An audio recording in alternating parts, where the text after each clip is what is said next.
জয় Hind. ইনডক্টরিনেট learning YouTube চ্যানেলে তোমাদের স্বাগত। আমরা শুরু করছি 2024 ক্লাস 11 প্রথম সেমিস্টারের সিলেবাস। হ্যাঁ, তোমরা দেখতে পাচ্ছ যে West Bengal counselling of higher secondary education থেকে যে 11-12 সমস্ত নতুন সিলেবাস করা হয়েছে এই 2024 সালে, সেখানে আমরা কোনটা দেখব? সংস্কৃত সিলেবাসটা দেখব।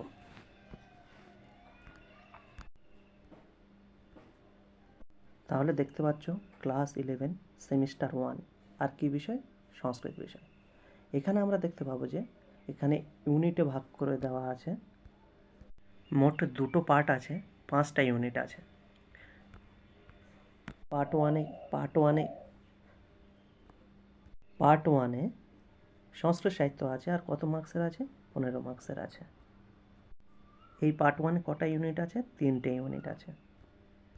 ইউনিট 1, ইউনিট 2 আর ইউনিট 3। ইউনিট 1-এ গদ্য কত মার্কস? 5 মার্কস। সেখানে গদ্যে কী আছে? উপমন্যু কথা বৈয়াসিক মহাভারতের আদি পর্বে নির্বাচিত অংশ অবলম্বনে। ক্লাস 11-এর সব কিছুই এমসিকিউ আসবে। সেখানে 40টা মার্কস আছে এবং 40টা মার্কস পুরোটাই এমসিকিউ। ইউনিট 2 পদ্য কত মার্কস? 5 মার্কস। কোথায় থেকে নেওয়া হয়েছে? বাল্মীকি রামায়ণের কিষ্কিন্ধাকাণ্ডের অংশবিশেষ। সেখান থেকে কী নেওয়া হয়েছে? বর্ষা বর্ণনম। তাহলে এই পদ্যে কী আছে? বর্ষা বর্ণনম আছে। এরপর ইউনিট 3 কী আছে? দৃশ্যকাব্য। কত মার্কস? এটাও 5 মার্কস। এই দৃশ্যকাব্যে কী রাখা হয়েছে তোমাদের সিলেবাসে? কৃপণাহা কপালি। কার রচনা? শ্রীজীব ন্যায়তীর্থের চিপিটিক চরবণম এর নির্বাচিত অংশ, মানে কিছুটা অংশ নেওয়া হয়েছে, পুরোপুরি নেওয়া হয়নি। এটাই হলো পার্ট 1-এর 3টে ইউনিট। কী কী ইউনিট ছিল? এক হচ্ছে ইউনিট 1-এ গদ্য ছিল, ইউনিট 2-এ পদ্য ছিল, ইউনিট 3-তে দৃশ্যকাব্য ছিল। এই পার্ট ওয়ানের প্রত্যেকটা ইউনিটের মার্কস হচ্ছে 5 মার্কস, মানে 3টে ইউনিট 5 × 3 15 মার্কস। আমরা দেখব পার্ট 2। আমরা পার্ট 1 দেখে ফেলেছি। পার্ট 1-এ 3টে ইউনিট ছিল, আর কত মার্কস চলে গেছে? 15। তাহলে আমাদের 40-এর মধ্যে কত বাকি থাকলো? 25। তাহলে এখানে আমরা দেখতে পারবো এখানে 25 মার্কস আছে। এই পার্ট 2-তে এবার দেখব কী কী বিষয় রাখা হয়েছে। কী কী বিষয় রাখা হয়েছে দেখো, এখানে লেখাই আছে সংস্কৃত ব্যাকরণ এবং সংস্কৃত সাহিত্যের ইতিহাস। ঠিক আছে?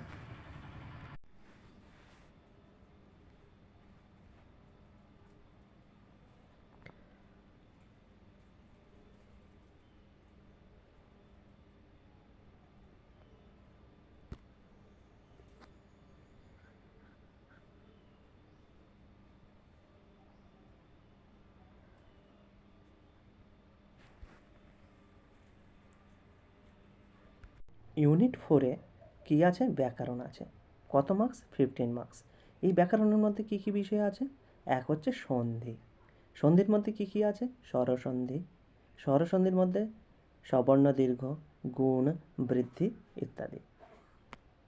এখানে রাখা হয়েছে 3 মার্কস। তারপর কি আছে? তারপর ব্যঞ্জন সন্ধি। ব্যঞ্জন সন্ধিতে কত মার্কস রাখা হয়েছে? 3 মার্কস রাখা হয়েছে। ইউনিট 4-এ সন্ধির পর কী রাখা হয়েছে? সন্ধির পর রাখা হয়েছে সন্ধিতে, অর্থাৎ স্বরসন্ধি এবং ব্যঞ্জন সন্ধি। তারপর কি রাখা হয়েছে? শব্দরূপ। ইউনিট 4-এ যে ব্যাকরণটা পড়ছো, সেখানে প্রথম বিন্দুতে পড়েছ সন্ধি, সন্ধিতে স্বরসন্ধি, ব্যঞ্জন সন্ধি। সেখানে স্বরসন্ধিতে 3 মার্কস, ব্যঞ্জন সন্ধিতে 3 মার্কস ছিল। এবার তোমরা দ্বিতীয় নাম্বার বিন্দুতে পড়ছো শব্দরূপ, সেখানেও কত রাখা হয়েছে? 3। সেখানে এবার শব্দে কী আছে? অজন্ত শব্দ।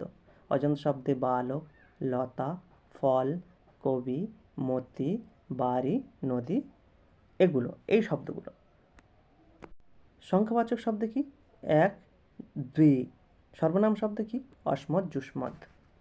নাম্বার বিন্দুতে কি আছে? ধাতুরূপ। ধাতুরূপের মধ্যে কি কি পড়তে হবে? লট, লং, রিট, এই 3 রকমের। ঠিক আছে? লকার। সেখানে কি কি ধাতু আছে? পরস্মৈপদী। পরস্মৈপদীতে কি? ভূ, গম, ক্রি এবং পুজ ধাতু। ঠিক আছে? তারপর চতুর্থ নাম্বার বিন্দুতে আমরা কি পড়ব? প্রত্যয়। সেটাতেও 3 মার্কস আছে। এই প্রত্যয়গুলোর মধ্যে কি কি আছে? তা, তাবতু, ত্বাচ, ল্যাব, 3। তাহলে আমরা পার্ট 2-এর ইউনিট 4 যে ব্যাকরণের অংশ আছে, সেখানে কি কি দেখলাম?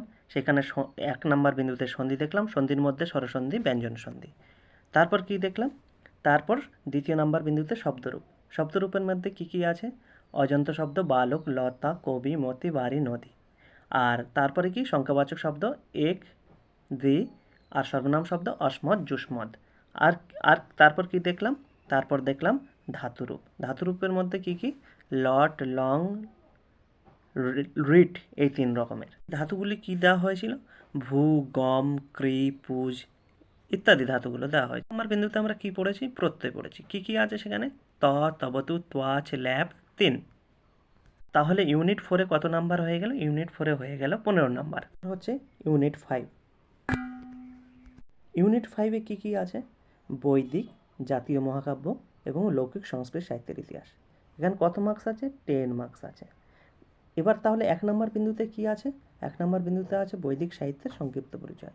সেখানে কি কি আছে? ঋগ্বেদ এবং সামবেদ। এখানে কত মার্কস আছে? 4 মার্কস আছে। দ্বিতীয় নম্বর বিন্দুতে কি আছে? বাল্মীকি রামায়ণ।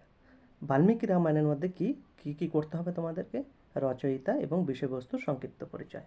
এখানেও কত মার্কস আছে? 3 মার্কস আছে। তৃতীয় নম্বর বিন্দুতে কি আছে? সংস্কৃত গল্প সাহিত্য। সেখানে কি করতে হবে? রচয়িতা এবং বিষয়বস্তুর সংক্ষিপ্ত পরিচয়। এখানে কত মার্কস আছে? এখানেও 3 মার্কস আছে। গল্প সাহিত্যে কি বিষয় আছে? পঞ্চতন্ত্র, হিতোপদেশ, কথাশরীর, সাগর। তোমাদের সম্পূর্ণ সিলেবাস। এই সিলেবাসের পরবর্তীতে আমরা কোন অংশটা পড়ব? এই অংশটাই পড়ব। ঠিক আছে?